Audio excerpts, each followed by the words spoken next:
ഇപ്പോൾ ജില്ലാ collector Shri Premkrishnan telephone ലൈനിലുണ്ട്. കളക്ടർ, ഈ അപകടം അതൊരു വലിയ അപകടമാണ് ഉണ്ടായിരിക്കുന്നത് മനസ്സിലാക്കുന്നു. അവിടെ രക്ഷാപ്രവർത്തനം ദുഷ്കരമാണ്, അതാണ് എല്ലാവരും ആശങ്കയായി പറയുന്നത്. കളക്ടർക്ക് എങ്ങനെയാണ് ഈ അപകടത്തെക്കുറിച്ച് ഇപ്പോൾ വിവരം കിട്ടിയിരിക്കുന്നത്?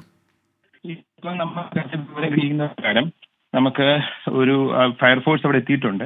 അപ്പോൾ അവിടെ പാറ ഇളകി വീഴുന്നത് കൊണ്ട് തന്നെ അവർക്ക് ഇറങ്ങാൻ കുറച്ച് ബുദ്ധിമുട്ടുണ്ട്. പക്ഷേ ഹിറ്റാച്ചി ഉപയോഗിച്ച് നമ്മൾ മണ്ണ് നീക്കം ചെയ്യാനുള്ള ഒരു തീരുമാനം എടുത്തിട്ടുണ്ട്.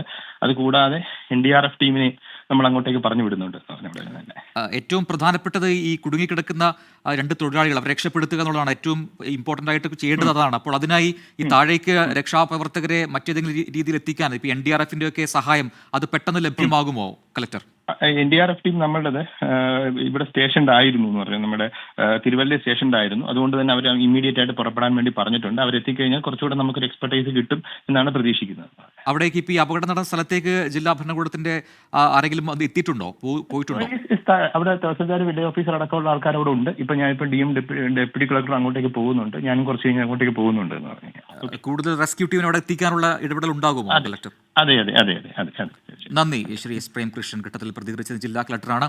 അവിടെ കൂടുതൽ രക്ഷാപ്രവർത്തനത്തിന് ശ്രമിക്കുന്നു, അതിനുള്ള ശ്രമങ്ങൾ നടത്തിയിട്ടുണ്ട്. അവിടെ റവന്യൂ വിഭാഗം ഉദ്യോഗസ്ഥരെത്തിയിട്ടുണ്ടെന്ന് പറയുന്നു. എന്തായാലും എത്രയും പെട്ടെന്ന് ചെയ്യേണ്ടത് ആ കുടുങ്ങിക്കിടക്കുന്ന തൊഴിലാളികളെ പുറത്തെടുക്കുക എന്നുള്ളത് തന്നെയാണ്.